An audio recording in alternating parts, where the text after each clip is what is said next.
Good morning, this is TVP World. You're watching World News. I'm your host Benjamin Lee, and these are the latest headlines. A Russian drone strike killed a couple and their 2 young children in Ukraine's Sumy region overnight on Monday. Their home was destroyed in an attack. The strike hit the village of Chernechina near Russian border. The regional governor said the drone directly targeted the family's house. Rescue crews pulled the bodies of the parents and their sons, aged 6 and 4, from the rubble. Local officials called the death an irreparable loss for the community. Border villages in Sumy have endured relentless Russian attacks, driving widespread evacuations. Moscow tried to seize ground in the region earlier this year, but Kyiv says its forces have since pushed them back.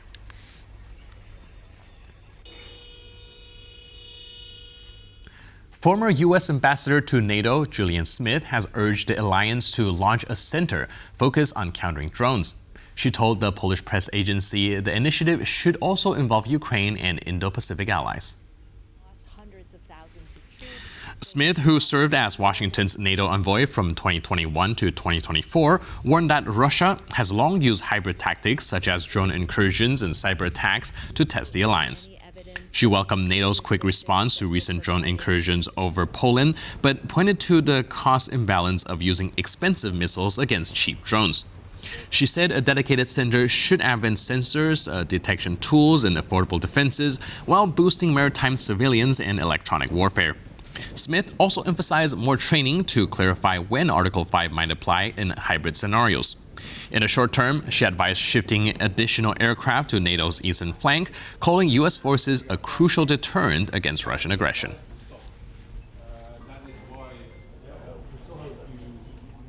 Hungarian Prime Minister Viktor Orbán argued on Monday that Ukraine is not fully independent or sovereign. He made the remarks as a guest on the Hungarian podcast Harcsosok Oraya. Orbán added that as the war continues, Kyiv is only staying afloat thanks to the military support of the West. He claims that Ukraine lost its independence by losing territory to Russia. The Kremlin-friendly leader's remarks came after Ukrainian President Volodymyr Zelenskyy on Friday accused Hungary of violating Ukraine's airspace with several unmanned aircraft that were allegedly trying to spy on its border areas. The Hungarian Prime Minister commented on Zelenskyy's words, saying Kyiv should focus on its eastern border, as it is at war with Russia and not with Hungary. Orbán is one of Ukraine's fiercest critics within the European Union and has refused to provide military aid to help Kyiv resist Russia's invasion. He also blocked tougher sanctions on Moscow and hindered Ukraine's EU accession efforts. Croatia's Prime Minister Andrej Plenković said the Janaf oil pipeline, which carries crude from the Adriatic to Central Europe, can't fully cover Hungary's demand. He dismissed Budapest's claim of insufficient supply. Speaking on Monday, Plenković rejected Hungary's accusation that Croatia cannot cover its oil imports, stressing that the dispute is about prices, not availability. He argued that since the EU agreed to cut dependence on Russian energy, alternative routes must be used, even if they come at a higher cost. Hungary's Foreign Minister, Péter Szijjártó, accused Croatia of profiting from the war in Ukraine by raising transit fees and attempting to block Russian oil imports to gain a monopoly. In response, his Croatian counterpart highlighted Zagreb's investment in the LNG terminal in Krk and the Janaf pipeline, which he said has proven operational capacity to supply Hungary, Slovakia and other Central European partners, reinforcing the EU's energy security. Ukraine sent a delegation to the United States on Monday to discuss joint drone production, according to Ukrainian outlets. The visit comes as Kyiv works to finalize a multi-billion-dollar deal for American weapons. Ukraine's Deputy Defense Minister is leading the talks, focusing on technical details of the proposed agreement. Kyiv is considering the purchase of up to $90 billion in U.S. military equipment. High on the list are long-range Tomahawk cruise missiles able to strike targets up to 2,500 kilometers away. Separately, President Zelenskyy said Ukraine could export some surplus military equipment such as drones and use the money to buy system it needs, including interceptor drones. A smuggling balloon landed in the Polish city of Bartoszyce on Tuesday, just 17 kilometers from Poland's border with Russia's Kaliningrad region. According to local police, this is the third case reported this week. Now, each balloon carried 1,500 packages of cigarettes without labels or origin. Balloons were also found in two separate regions within the country, this time near the Belarusian border. Two Polish nationals reportedly involved in the smuggling were arrested, but no further information has been released. Police are investigating the details. Ukrainian Foreign Minister Andrzej Sybiha said Ukraine aims to end the war this year after meeting with its Polish, German, and French counterparts. In the Weimar Triangle Plus framework, the ministers underlined support for Kyiv and pledged to defend all NATO territory against Russia's drone incursions. We want to end this war this year, said Andrzej Sybiha at the Warsaw Security Forum on Monday. According to Ukraine's foreign minister, there is a way to speed up the process. This continuation of further aggression must become dangerous personally for Putin. And here we have really effective instruments, sanctions. Sanctions, transatlantic sanctions, not enough only European sanctions. They should be synchronized with American sanctions. Ukraine's foreign minister was hosted by his Polish counterpart, Radosław Sikorski, alongside French and German foreign ministers for a Weimar Triangle Plus meeting earlier that day. On the occasion, Paris and Berlin expressed determination to defend all of NATO's territory following Russia's drone incursions into Polish and Estonian airspace in the recent weeks. I was pleased to note the unequivocal response of our Weimar partners to these latest Russian actions. Thank you for strengthening the air defense of the eastern flank with additional French and German fighter jets. Speaking to the four foreign ministers, chair of the Warsaw Security Forum, Katarzyna Pisarska, noted that officials were more optimistic at this year's WSF than at previous editions. This remark came amid observations of Russia's weakening. Everyone realizes it is now failing. Failing militarily, failing economically, failing politically. It's been 3 years now since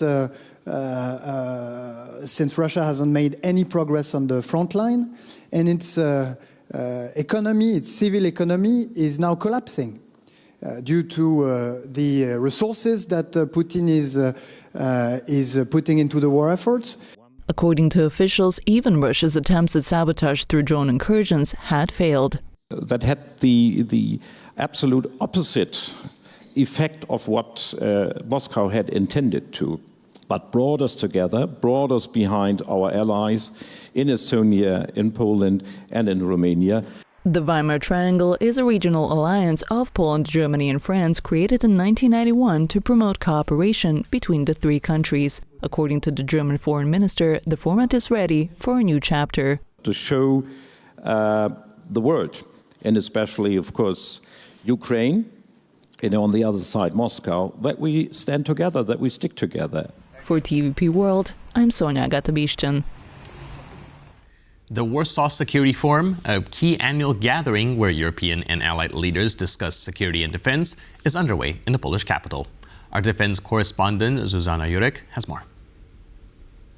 The capital city of Poland, Warsaw, is taking center stage of global diplomacy. Over the next 2 days, over 2,000 delegates will discuss the most pressing issues pertaining to defense, deterrence and security. This also includes issues relating to NATO's eastern flank, which has recently been subjugated to a number of provocations from Russia, from drone incursions into Poland's airspace to fighter jets entering into Estonia's airspace, as well as Denmark, which has seen a number of drone objects flying over its critical infrastructure.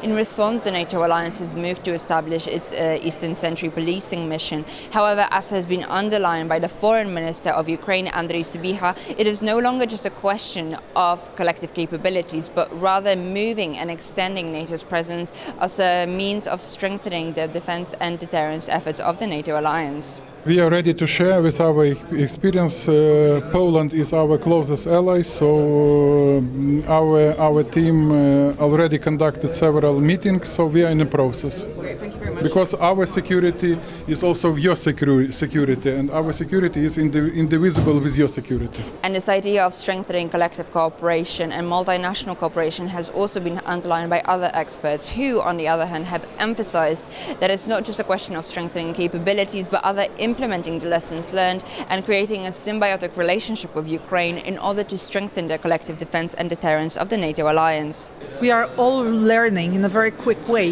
First we were helping Ukraine. Now we just see that Ukrainians are better than us in fighting the drones. We are all worried about drones attack recently in Poland, in Estonia. So we now see that, it makes sense to cooperate closely with the Ukrainians. It seems, however, that Europe is seeking to prioritize its defense industry's output, as has been flagged by the defense minister of Germany earlier this morning, Boris Pistorius.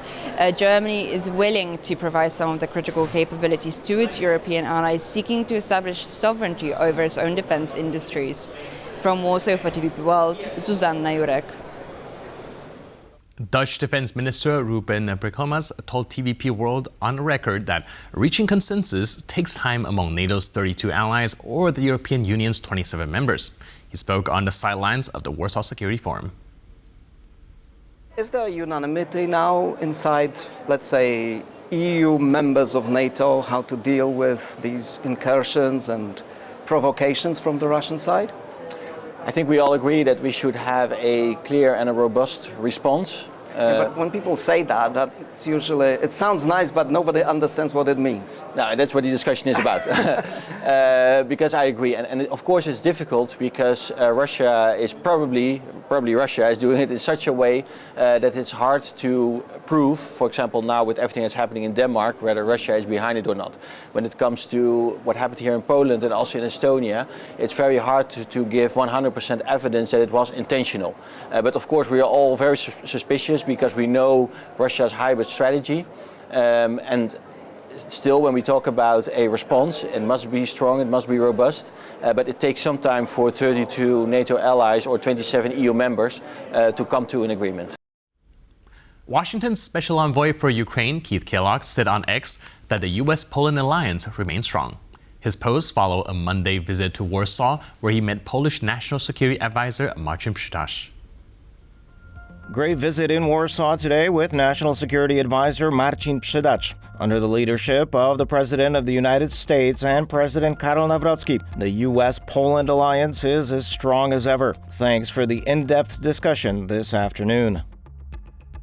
U.S. Vice President J.D. Vance said on Monday that a government shutdown now appears likely after President Donald Trump's talk with congressional leaders ended without an agreement.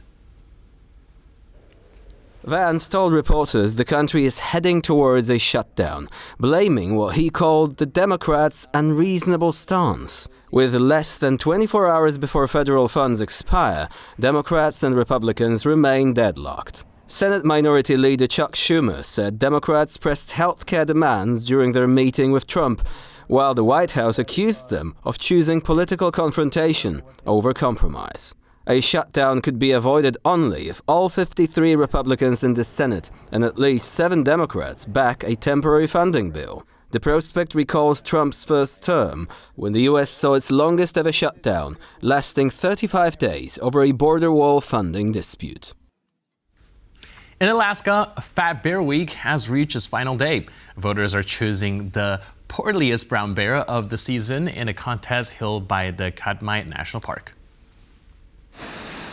After gorging all summer on sockeye salmon, 12 massive brown bears are competing online to be crowned the fattest of them all.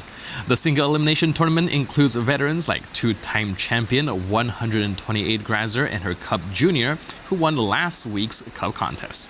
Organizers say the competition, launched in 2014, celebrates the resilience of Katmai's bears, who must gain hundreds of pounds each fall to survive hibernation. With around 2,200 living on the park's grounds, candidates range from old males to mothers balancing cub care with feeding. Public voting takes place at fatbearweek.org, and a winner will be declared today.